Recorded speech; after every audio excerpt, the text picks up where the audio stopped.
주께서 말씀하여 주시옵소서. 감사드렸고 예수님의 이름으로 기도드렸습니다. 아멘.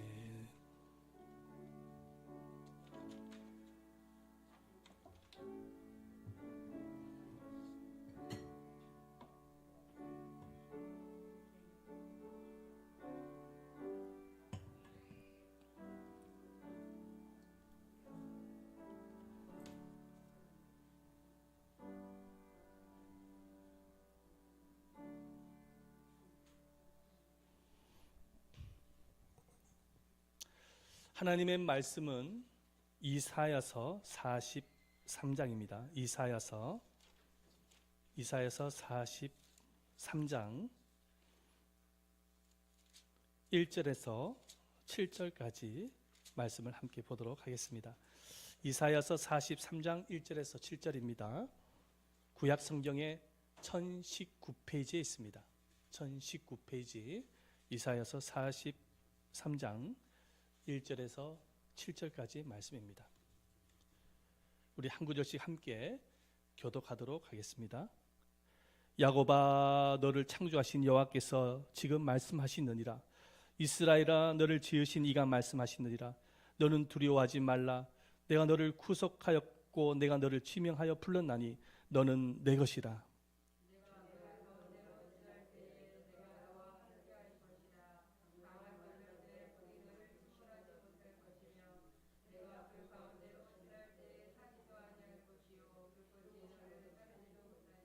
대전 나는 여호와 내 하나님이요 이스라엘의 거룩한 이요 내 구원자임이라. 내가 애굽을 너의 속량물로 구스와 스바를 너를 대신하여 주었노라.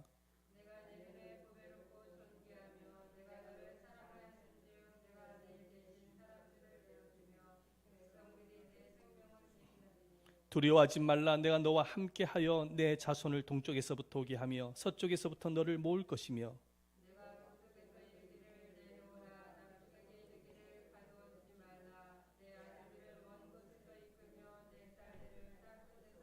함께 읽겠습니다. 내 이름으로 불려지는 모든 자 곧 내가 내 영광을 위하여 창조한 자를 오게 하라. 그를 내가 지었고 그가 내가 만들었느니라. 아멘. 하나님의 은혜가 여러분들 모두에게 충만하게 임하시기를 축원드립니다. 한 건축가가 바다가 보이는 언덕 위에 아름다운 집을 짓고 있었습니다. 그날 또 망치는 부지런히 못을 두들기면서 즐거운 마음으로 일을 하고 있었습니다. 그런데 눈만 뜨면은 망치한테 두들겨 맞는 못이 굉장히 괴로웠습니다. 인생에 살아가는 것이 너무나도 고달프고 슬프고 이렇게 두들겨 맞는 인생, 참으로 삶의 의미가 무엇인지 잘 모르겠다라는 생각을 가지고 무의미하게 인생을 살아갑니다. 그런데 망치의 두들김이 그칠지 모르고 계속해서 망치가 못을 때리자 이 못이 굉장히 화가 났습니다. 그래서 이번에는 건축가에게 원망하는 마음을 가지고 말을 합니다. 망치가 나를 두들길 때 미운 것은 당연하지만 망치가 나를 못을 두들겨서 팰 때에 그것을 그냥 눈뜨고 지키만 보고 있는 건축가 우리 주인님은 더 원망스럽습니다. 왜 저를 이렇게 고통스럽게 내버려 두십니까? 이제 그렇게 말을 하자 주인이 하는 말이 왜냐하면 이건 너의 집이기 때문이야 라고 말을 해주었다는 것입니다. 시간이 지나가면서 집이 완성이 되어지자 망치는 자기 길을 가버리게 되어지고 못은 그 집에 남게 되어집니다. 그리고 못은 그 집에서 안식을 취하는 가운데서 지난 날을 회상을 하면서 이런 말을 하게 되어집니다. 그래, 이제 알겠어. 왜 내가 그렇게 고통을 겪어야만 했는지. 그것은 이 아름다운 집에서 살기 위해서였어. 그래, 맞아. 희망은 절망 뒤편에 있는 거야.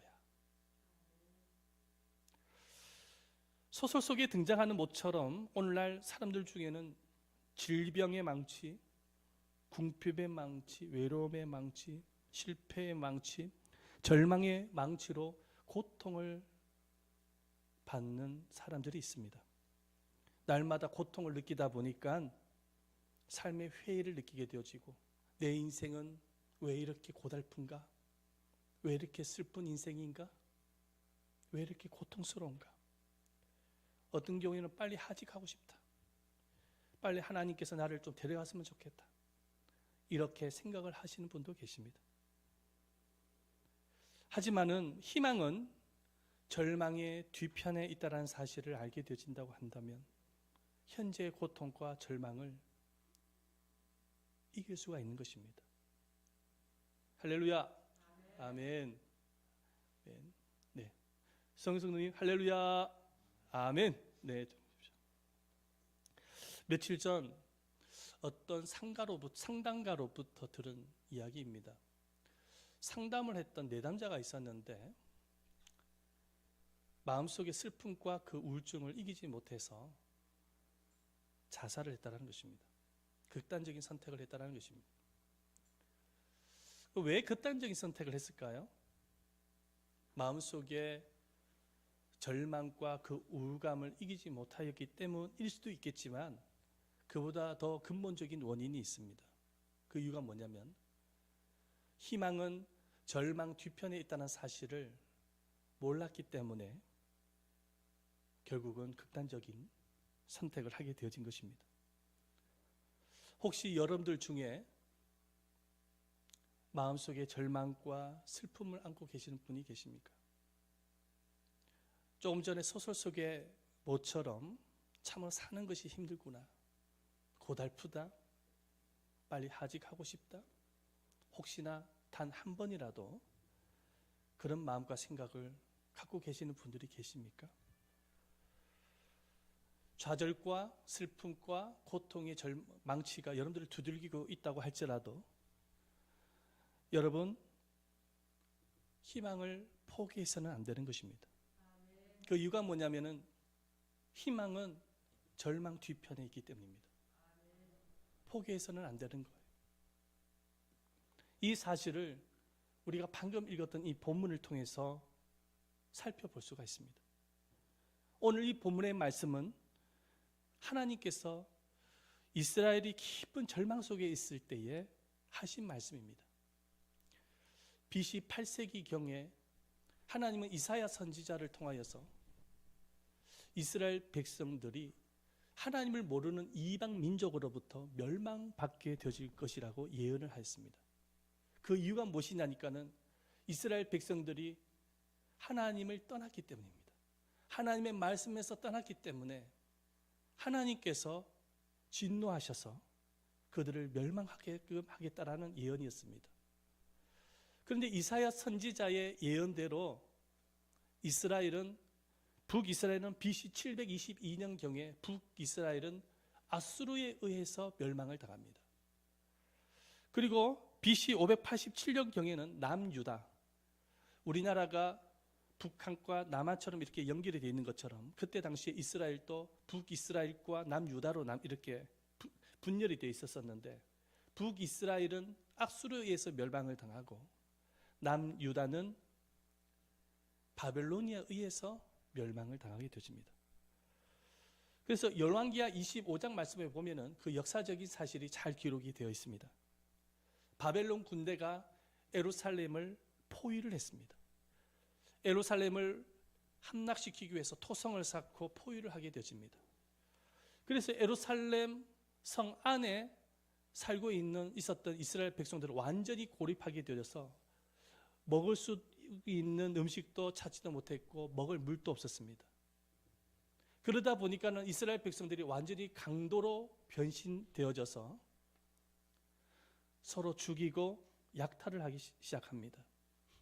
그때 당시에 이스라엘의 왕은 시드기야 왕이었습니다. 이 시드기야 왕은 자기가 살겠다고 성에 구멍을 뚫어서 병사들과 함께 도망을 칩니다. 백성들을 버리고 도망을 치게 되어진 것입니다. 그러다가 바벨론 군대에서 잡히게 되어지죠. 결국은요, 예루살렘은 멸망하게 되어집니다.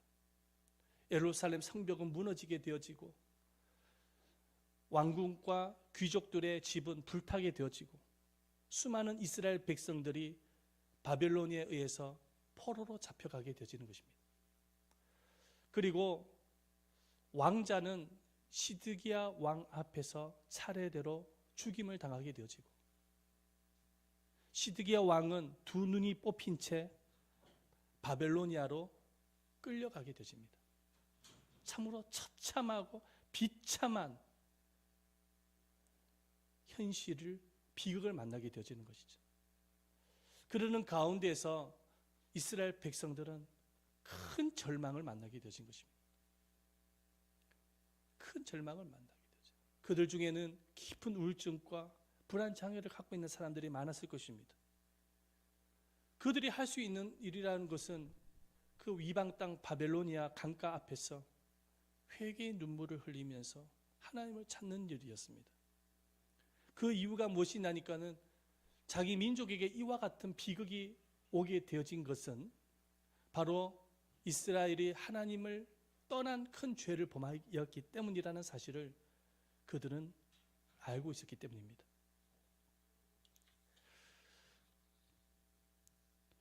그 자메이카 그룹, 인기 가수 그룹인데 보니엠이라는 가수가 있습니다. 그 보니엠이 부른 바벨론 강가라는 노래가 있거든요.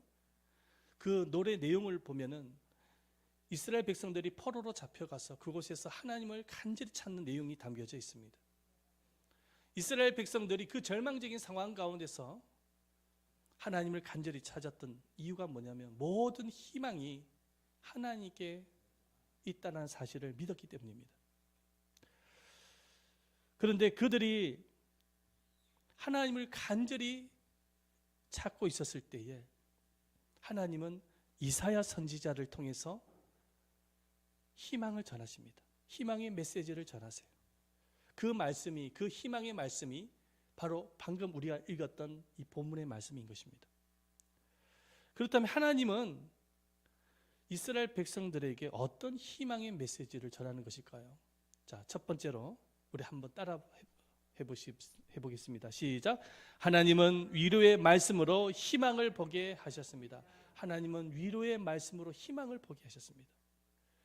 이스라엘 백성들이 절망했던 일은 단순히 나라를 잃었기 때문만은 아니었습니다. 이스라엘이 진짜로 절망했던 이유가 뭐냐면 하나님으로부터 버림받은 백성이 되어졌다라고 믿었기 때문입니다. 그들은 나라를 잃게 되어진 것은 하나님이 자기 민족을 버렸기 때문이었다라고 생각을 한 것이에요. 하나님의 진노와 심판을 받았기 때문에 나라를 잃게 되어졌다라고 생각을 하게 되어진 것입니다. 왜냐하면 이미 하나님은 이사야 선지자를 통해서 여러 차례 이스라엘 백성들에게 경고를 한 바 있었습니다. 하나님의 진노와 심판이 임박하기 이전에 회개하라고 이사야 선지자를 통해서 여러 차례 예언을 한 적이 있었어요. 경고를 한 적이 있었어요. 우리 이사야서 42장 25절 말씀인데 함께 읽어보도록 하겠습니다. 시작. 그러므로 여호와께서 명령한 진노와 전쟁의 위력을 이스라엘에게 쏟아부으심에 그 사방에서 불타오르나 깨닫지 못하며 몸이 타나 마음에 두지 아니하는도다. 하지만 이스라엘 백성들은 그 경고를 무시한 것입니다. 결국은 하나님의 곁을 떠나 우상을 숭배하고 불순종의 죄를 범하게 되어지자 하나님의 진노와 심판이 임하게 되어진 것입니다. 그래서 그들은 이와 같은 나라의 비극은 하나님의 진노와 심판을 받았기 때문이라고 생각을 한 것입니다. 하나님이 자기 민족을 버렸다라는 것이 이스라엘 민족에게서는 큰 충격이요 절망이었던 것이죠. 그 이유가 무엇이냐면 이미 이스라엘 백성들은 오래전부터 하나님께로부터 택함을 받은 민족이라는 강한 자부심을 갖고 있었습니다. 이스라엘이 어렸을 때부터 교육을 받았던 사상이 있는데 그 사상은 어떤 사상이냐면 선민 사상입니다.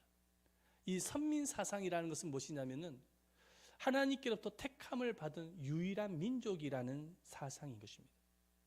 어렸을 때부터 이런 선미 사상 교육을 받고 자란 이스라엘 민족이었기 때문에 이들은 이방 민족을 무시하고 업신여기고 계취급을 할 만큼이나 선미 사상이 굉장히 강한 민족입니다. 전 세계인들 가운데서 자기 민족만 구원받은 민족이라고 착각을 하고 있었기 때문입니다. 그렇게 자부심이 강했던 이스라엘 민족이 하나님께로부터 버림을 받았다는 그 자체는 정말로 받아들이기 어려운 슬픔이요 절망이었던 거예요. 그래서 그 절망 속에서 이스라엘 백성들은 슬퍼하면서 바벨론 강가에서 눈물을 흘릴 수밖에 없었던 것입니다. 이렇게 이스라엘 백성들이 절망하고 있었을 때에 하나님께서 그 백성들을 향하여서 위로의 말씀을 주시는데, 그 말씀이 바로 1절과 2절인데요. 1절 말씀 먼저 읽어봅니다. 시작. 야곱아, 너를 창조하신 여호와께서 지금 말씀하시느니라. 이스라엘아, 너를 지으신 이가 말씀하시느니라.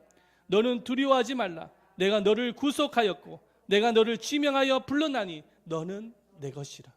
하나님께서 이스라엘 백성들을 향하여서 위로의 말씀을 주시는데, 어떤 말씀을 주시냐니까 너는 나의 것이라는 것입니다. 하나님부터 버림을 받았다고 생각을 했는데 하나님은 이사야 선지자를 통해서 위로의 말씀을 주시는 거예요. 나는 단 한 번도 너희를 버린 적이 없다. 여전히 너희들은 나의 소유다. 말씀을 하시는 것입니다. 너는 나의 것이라는 것은 나의 소유다라는 의미를 가지고 있는 것입니다. 그런데 하나님께서 이번에 말씀만 위로 이런 나의 소유라고 말씀하신 것이 아니라, 과거에도 보면은 하나님께서 여러 상황을 통해서 하나님이 이스라엘 백성들이 절망하는 상황 가운데 있었을 때에 여러 차례 나의 소유라고 말씀하신 것을 보게 되십니다. 우리 말씀을 보겠습니다. 출애굽기 19장 5절 말씀인데 함께 읽어봅니다. 시작. 세계가 다 내게 속하였나니 너희가 내 말을 잘 듣고 내 언약을 지키면 너희는 모든 민족 중에서 내 소유가 되겠고 나의 소유가 되겠고 말씀합니다. 이스라엘 백성들에게. 이 말씀은 이스라엘 백성들이 광야 생활을 했을 때, 광야의 어려움 가운데 있었을 때 하신 말씀인 거예요. 너는 나의 소유다. 시편 135편 4절 말씀에도 보면은 이렇게 말씀을 하고 있습니다. 시작. 여호와께서 자기를 위하여 야곱 곧 이스라엘을 자기의 특별한 소유로 택하셨습니다. 이스라엘 백성들을 특별한 소유로 택했다라고 말씀하고 있는 것입니다. 여러 차례 나의 소유라고 말씀을 하셨어요, 하나님. 그런데 이번에 바빌로니아에 의해서 멸망을 당했을 때도 하나님은 이스라엘 백성들을 향해서 너희들은 나의 것이야, 이렇게 말씀하시는 거예요. 소유라는 단어는 히브리 용어로 세굴라라는 단어를 쓰는데, 이 말은 보물과 같이 귀하게 여기는 귀중품이라는 의미를 갖고 있습니다. 하나님께서는 이스라엘을 향하여서 그렇게 말씀하시는 거예요. 너희는 보물과 같이 귀중한 나의 자녀야, 이렇게 말씀하시는 거예요. 여러분, 이 말씀을 듣고 이스라엘 백성들이 얼마나 마음에 큰 위로를 받았을까요? 그 이방 땅에서, 그 절망적인 상황 속에서 얼마나 큰 위로를 받았을까요? 하나님의 위로는 여기에서 끝나질 않습니다. 하나님은 구체적으로 이스라엘을 어떻게 보호하시고 지킬 것인지에 대해서 말씀을 하십니다. 우리 2절 말씀을 함께 읽어보도록 하겠습니다. 2절이죠. 시작. 내가 물 가운데로 지날 때에 내가 너와 함께 할 것이라. 강을 건널 때에 물이 너를 침몰하지 못할 것이며 내가 불 가운데로 지날 때에 타지도 아니할 것이요 불꽃이 너를 사르지도 못하리니. 하나님은 이스라엘 백성들에게 과거를 회상시키시면서 이 말씀을 하시는 것입니다. 과거에 하나님께서 이스라엘 백성들을 홍해 바다와 요단강에서 지켜주시고 보호해주신 것처럼, 하나님께서 사드락과 메삭과 야벤노고가 풀무불에 들어갔을 때 털끝 하나 상하지 아니하고 지켜주셨던 것처럼, 비록 이스라엘이 바벨론에서 포로로 잡혀가서 고통을 받고 있지만은 그럼에도 불구하고 하나님께서 이스라엘을 돌보시고 지키시겠다고 약속하고 계시는 것입니다. 여러분, 이 약속의 말씀을 듣고 이스라엘이 얼마나 큰 위로를 받았을까요? 이런 하나님의 위로의 말씀을 들으면서 이스라엘 백성들의 마음속에 샘솟는 것이 있었습니다. 그것은 뭐냐? 희망입니다. 여러분, 희망은 언제 가지게 되어지는 것일까요? 우리 모두가 희망이 필요하지 않습니까? 희망은 언제 가지는 것이 될까요? 하나님의 위로를 받을 때 희망을 가질 수가 있는 것입니다. 여러분들이 현재의 삶이 힘들고 어려워도 하나님은 여러분들의 현재의 삶과 어려움을 너무나도 잘 알고 계시는 것입니다. 그래서 하나님은 끊임없이 여러분들을 위로하기를 원하시는 거예요. 그런데 하나님께로부터 그 위로를 받을 때에, 위로의 말씀을 들을 때에, 위로를 경험할 때에 비로소 여러분들의 마음속에 희망의 샘물이 솟아나기 시작을 하는 것입니다. 그래서 위로를 받아야 되는 거예요. 주의 자녀는 하나님의 위로가 필요한 사람인 거예요. 아니, 모든 백성들이 하나님의 위로가 필요한 백성들인 것입니다. 설교 제목을 길게 잡는 목사님이 계셨습니다. 하루는 시편 23편 말씀에 대해서 설교 제목을 잡기를 원해서 고민을 했는데, 이 목사님의 스타일이 뭐냐면 길게 잡는 스타일을 갖고 있어요. 그런데 아무리 생각을 해도 이 설교 제목을 길게 잡을 수가 없는 거예요. 그래서 고민 끝에 여호와는 나의 목자시니라고 제목을 정했습니다. 주보를 만들기 위해서 인쇄소에 이제 원본을 갖다 줍니다. 근데 인쇄소에서 사장님으로부터 전화가 왔습니다. 목사님, 혹시 설교 제목 빠뜨린 것은 없습니까? 라고 온 거예요. 그런데 목사님께서 그 사장님에게 이렇게 말을 합니다. 여호와는 나의 목자시니 이것으로 충분합니다. 이렇게 말을 합니다. 토요일 날이 되어서 인쇄소에서 이제 주보가 도착을 했습니다. 주보를 딱 보자마자 목사님이 충격을 받았어요. 그 주보에 인쇄가 되어 있는 글귀는 뭐냐? 제목은 여호와는 나의 목자시니 이것으로 충분함이라고 기록이 되어 있는 것입니다. 목사님은 여호와는 나의 목자시니라만큼 이야기를 했는데, 목사님 말 그대로 해가지고 목사님 말 그대로 해서 여호와는 나의 목자시니 이것으로 충분합니다라고 기록이 되어 있는 거예요. 목사님은 충격을 받았어요. 어떻게 해요? 인쇄가 나왔기 때문에 더 이상 수정을 할 수가 없습니다. 그래서 그 다음 날 주일날에 그대로 이제 그것을 사용을 하게 되어졌는데, 모든 성도들이 큰 위로를 받았다는 것입니다. 할렐루야. 여러분, 우리를 진정으로 위로하실 분이 누구냐니까 하나님이십니다. 하나님이 우리의 진정한 위로자이신 거예요. 왜냐하면 하나님이 우리를 창조하신 아버지이시고 구원하신 구원자이시고 우리를 인도해 주시는 목자이시기 때문입니다. 하나님이 나의 진정한 위로자이신 거예요. 구약의 이스라엘은 오늘날의 구원받은 성도를 상징하는 것입니다. 하나님께서 얼마나 큰 위로자인지를 우리는 예수님을 통해서 살펴볼 수가 있습니다. 예수님께서 사실은 이 세상에 오실 때 위로하기 위해서 오신 것입니다. 예수님께서의 공생의 사역을 가만히 한번 돌아보시길 바랍니다. 예수님은 병들고 소외되고 가난하고 마음에 상한 심령을 갖고 있고 절망가고 있는 사람들을 찾아가셨습니다. 주님께서는 위로의 말씀을 주시고 그들을 치료해 주셨어요. 주님을 만난 사람들마다 위로를 받은 거예요.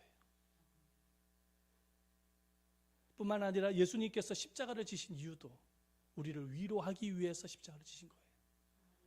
그분께서 채찍에 맞으시고 십자가 고통을 당하셨기 때문에 여러분, 이 세상에서 고통받고 절망하는 백성들을 아시는 것입니다. 너무나도 잘 아시는 거예요. 그리고 위로해 주시는 것입니다. 예수님의 진정한 위로의 완성은 어디서 완성이 되었냐면 십자가의 죽음을 통해서 완성을 하십니다. 자신의 목숨을 내어 던지심으로 인해서 죄와 영원한 사망 가운데 있는 백성들을 하나님은 자유케 하신 거예요. 이보다 더 큰 위로는 이 세상에 존재하지 않는 것입니다. 그것으로 끝나는 것이 아니라 사흘 만에 부활하신 예수님께서는 우리를 위로해 주시기 위해서 보혜사 성령님을 보내주셨습니다. 보혜사라는 말은 어떤 말이냐 보여주세요. 파라클레토스라는 단어를 쓰는데 위로자라는 의미를 갖고 있습니다. 주님은 우리를 너무나도 잘 알고 계시는 거예요.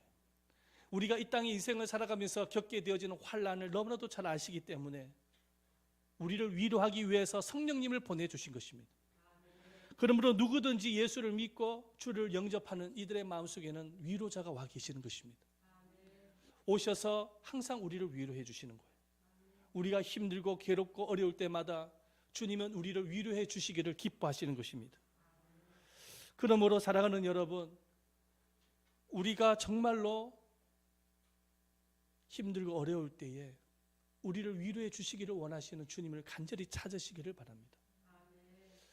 주님을 간절히 찾을 때 주님의 위로를 받을 수가 있어요. 주님의 위로를 받을 때에 희망을 가질 수가 있는 거예요. 아멘. 하나님은 예배와 기도와 말씀을 통해서 우리를 위로해 주십니다. 예배를 가까이 하고 기도하고 말씀을 가까이 할 때 가장 먼저 위로를 받게 되시는 거예요. 그래서 힘들 때마다 주님 앞에 나와서 눈물을 흘리는 거예요. 울 데가 없으면 주님께로 나와서 우셔야 되는 것입니다. 혼자서 딴 데 산에 가서 우는 것도 필요하겠지만은 하나님 앞에 나오셔가지고 우세요. 눈물을 흘리세요. 예수님도 우셨잖아요. 예수님도 우셨어요. 겟세마네 동산에서도 우셨고요. 기도하시면서도 우셨어요. 하나님 앞에 나오셔서 우세요. 주님의 위로가 여러분들 마음속에 충만하게 임하게 되실 것입니다. 자, 두 번째, 우리가 희망을 얻기 위해서는요, 저를 따라 보십시다. 하나님이 주신 소망 안에 희망을 보게 하셨습니다. 자, 하나님은 이스라엘 백성들을 위로를 하시는데 위로만 주신 것이 아니라 위로와 함께 소망을 주고 계신 것을 볼 수가 있습니다. 절망하는 이스라엘 백성들에서 하나님께서 무엇을 약속하시냐면 회복을 약속하십니다. 우리 말씀 볼까요? 5절 말씀이죠. 읽어봅니다. 5절이죠. 시작. 두려워하지 말라. 내가 너와 함께하여 내 자손을 동쪽에서부터 오게 하며 서쪽에서부터 너를 모을 것이며. 6절입니다. 시작. 내가 북쪽에서 이르기를 내놓으라. 남쪽에게 이르기를 가둬두지 말라. 내 아들들을 먼 곳에서 이끌며 내 딸들을 땅끝에서 오게 하며. 비록 이스라엘 백성들이 바벨로니아의 포로로 잡혀가게 되었어. 전국이 흩어지고 말았어요. 백성들이 뿔뿔이 흩어지고 말았어요. 하지만 하나님께서 뿔뿔이 흩어진 이스라엘 백성들을 다시금 이스라엘로 모아서 이스라엘 나라를 다시금 회복시켜 주시겠다고 약속하고 계시는 것입니다. 이 약속의 말씀이 얼마나 큰 힘이 되어졌을까요? 이 약속의 말씀을 들으면서 이스라엘 백성들은 비록 바벨론 포로 가운데 있었지만 소망을 가질 수가 있었던 거예요. 여러분, 소망을 갖고 있느냐 소망이 없느냐는 차원이 다른 것입니다. 하나님의 약속의 말씀을 들으면서 마음에 소망을 갖게 되어진 거예요. 우리가 소망을 가져야 할 이유는 뭐냐면 소망 안에 내일에 대한 희망이 있기 때문입니다. 소망을 가져야 되는 것입니다. 그래서 소망이 없는 사람은 희망이 없는 사람이에요. 아무리 형편이 어렵고 몸이 아프고 마음에 절망이 많아도 여러분들의 마음속에 소망만 있으면 되는 것입니다.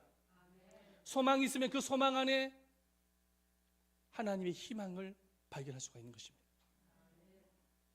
그렇다면 그 소망은 어디에 있는 것입니까? 소망은 어디에 있습니까? 하나님께 있는 것입니다. 그래서 성경은 하나님께 소망을 두는 자는 복이 있다고 말씀하고 있습니다. 시편 146편 5절 말씀에 이렇게 기록을 하고 있습니다. 시작. 야곱의 하나님으로 자기 도움을 삼으며 여호와 자기 하나님에게 그 소망을 두는 자는 복이 있도다. 하나님께 소망을 두는 자는 복이 있다라는 거예요. 재물에 소망을 두는 것이 아니라, 인맥에 소망을 두는 것이 아니라 누구에게? 하나님께 소망을 두는 자는 복이 있다고 말씀하고, 그 이유가 뭐냐면 하나님이 여러분들에게 꿈을 주시고 비전을 주시고 희망을 주시고 인도하시기 때문입니다. 하나님께 소망을 둘 때 희망을 가질 수가 있는 것입니다. 독일의 쾰른 지방의 어느 건물 지하실 벽에 다음과 같은 글귀가 기록되어 있는 것을 발견하였습니다. 그 글귀는 다음과 같습니다. 보여주세요. 태양이 구름에 가려 햇빛을 볼 수 없을 때에도 나는 태양이 있음을 믿는다. 비록 하나님이 침묵하고 계실 때라도 나는 하나님의 사랑이 엄연히 계심을 믿는다. 이 글귀는 2차 세계대전 당시에 전쟁의 포로가 그 지하실에 갇혀 있었었는데 그 전쟁의 포로가 남긴 글귀입니다. 얼마나 놀라운 신앙 고백입니까? 비록 자신은 전쟁의 포로 인생을 살고 있는지 모르겠지만 하나님께 소망을 두었기 때문에 희망이 있었던 거예요. 그 희망을 벽에다가 낙서를 한 것입니다. 프랭크 박사가 쓴 의미를 찾는 인간의 탐색이라는 책이 있습니다. 이 책은 나치하의 유대인 포로 수용소에 대한 것을 자세하게 관찰해 기록한 책입니다. 여러분 알다시피 유대인이 독일군에 의해서 학살을 당했지 않습니까? 600만 명이 포로 수용소에서 목숨을 잃었습니다. 그들 중에는 생체 실험으로 죽은 사람도 있고 고문으로 죽은 사람이 있고 가스실에서 죽은 사람들도 있습니다. 근데 이 프랭클 박사가 포로 수용소에 있었던 그 유대 백성들을 관찰을 하는 가운데서 놀라운 것을 발견하게 되집니다. 그것을 책에다가 기록을 했는데 이렇게 기록하고 있습니다. 보십시다. 마음으로 소망을 포기한 사람은 몸도 쇠약해졌다. 그러나 모진 고문에도 불구하고 끝까지 하나님께 소망을 잊지 않는 사람은 살아남았다. 여러분, 하나님께 소망을 둔 사람이 살아남은 이유가 무엇일까요? 소망 안에 희망을 발견했기 때문입니다. 소망 안에 희망을 발견했기 때문에 그래요. 여러분, 우리가 힘들 때에 어디에 소망을 둬야 됩니까? 우리가 어렵고 힘들 때, 괴로울 때에 어디에 소망을 둬야 됩니까? 하나님께 소망을 둬야 하는 것입니다. 하나님께 소망을 두자. 아멘. 디모데전서 6장 17절 말씀에 이렇게 기록하고 있습니다. 읽어보겠습니다. 시작. 내가 이 세대의 부한 자들 명하여 마음을 높이지 말고 정함이 없는 재물에 소망을 두지 말고 오직 우리에게 모든 것을 후히 주사 누리게 하시는 하나님께 소망을 두라. 하나님께 소망을 두라. 하나님께 날마다 소망을 두면 우리 하나님께서 우리에게 새로운 희망을 주시고 우리와 함께 하셔서 우리를 목자처럼 목자 되신 하나님이 인도해 주시는 거예요. 지금까지 제가 목회를 하면서 하나님의 인도하심에 대해서 여러분들에게 간증을 하러 간다면 하루가 모자랍니다. 어제도 오늘도 이 시간에도 제 마음의 중심에는 오직 하나님께 소망을 두는 것밖에 없어요. 이 시간에 제가 설교를 하는 이 시간에도 내 마음의 중심은 하나님께 소망을 두면서 설교를 하는 것입니다.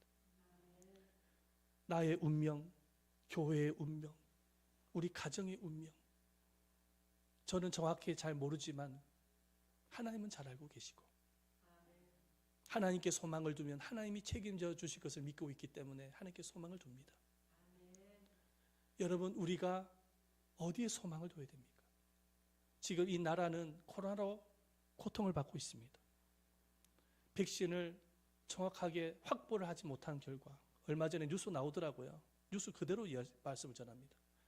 올해 안에는 마스크 벗기가 힘들다라는 보고를 제가 들었습니다. 어떤 나라는 마스크를 벗는 나라도 있더라고요. 백신이 확보가 되어서. 그런데 우리나라는 아직까지도 그런 어려움이 있다라는 말을 듣고 마음이 답답함을 금치 못했습니다. 여러분, 우리가 어디에 소망을 둬야 됩니까? 나라 정부의 방역에 소망을 둬야 됩니까? 아닙니다. 하나님께 소망을 둬야 돼요. 대신에 정부 방역에는 철저하게 우리가 지켜나가야 되는 것이고 그들을 위해서 기도를 해야 됩니다. 그러나 우리가 진정으로 소망을 둬야 될 것은 하나님께 둬야 돼요. 하나님께 소망을 둘 때에 하나님께서 이 코로나 문제도 해결해 주시고 우리에게 진정한 자유를 주실 줄을 믿습니다. 여러분, 하나님께 소망을 둬야 됩니다. 하나님께 소망을 둘 때에 하나님께서 우리에게 희망으로 찾아오시는 거예요. 여러분, 지금 힘들고 어렵죠? 어렵죠? 여러분들 몸이 힘들죠? 사는 게 힘들죠? 그렇다고 해서 낙심하면 안 돼요. 하나님께 소망을 두시기를 바랍니다. 그리고 하나님께 주신 희망을 붙잡으시기를 바랍니다. 희망은 절망 뒤편에 있는 거예요. 여러분들이 정말 하나님의 위로를 받고 하나님의 소망을 가지게 되어졌을 때 절망 뒤편에 반드시 희망이 있다는 사실을 믿으시기를 바랍니다. 그러므로 사랑하는 여러분, 정말로 우리가 하나님의 위로를 받고 소망을 받기 위해서 하나님 앞에 가까이 나가야 됩니다. 가만히 있는데 하나님께서 위로하시고 소망을 주시는 것이 아닙니다. 하나님 앞에 가까이 나아갈 때에 하나님께서 위로하시고 소망을 주시는 겁니다. 무엇을 통해서 하나님 앞에 가까이 나갑니까? 예배를 통해서, 기도를 통해서, 말씀을 통해서 하나님 앞에 가까이 나아가야 돼요. 그래서 하나님께 위로를 받아야 돼요. 내 영혼이 하나님의 위로를 받을 때 살아나는 거예요. 여러분들 모두가 하나님의 위로와 소망을 받으시기를 바랍니다. 여러분들의 마음속에 희망으로 가득 차게 되어졌을 때에 여러분들을 통해서 여러분들의 가정도 희망을 갖게 되어지고 우리 교회도 희망을 갖게 되어지는 것입니다. 여러분들 모두의 마음속에 하나님이 주시는 위로와 소망으로 희망이 가득한 성도들이 되시기를 예수님의 이름으로 축원드립니다. 아멘. 기도하겠습니다. 우리 한번 기도를 드릴 때 살아계신 아버지 하나님, 하나님을 가까이 나아가기를 원합니다. 그래서 하나님께로부터 위로를 받고 소망을 가지고 진정한 희망을 품기를 원합니다. 희망은 절망 뒤편에 있음을 깨달았습니다. 비록 지금 사는 것이 힘들고 어렵고 괴로울 때가 있을지라도 낙심하지 않겠습니다. 하나님께서 우리들에게 반드시 희망을 주실 줄을 믿습니다. 하나님께서 우리에게 진정한 소망을 주실 줄을 믿습니다. 아버지여, 하나님으로부터 위로를 받고 소망을 가지고 희망을 품기를 원합니다. 우리 말씀을 생각을 하면서 간절한 마음으로 통성으로 기도하십시다. 기도하겠습니다. 살아계시고 자비로우신 아버지 하나님 앞에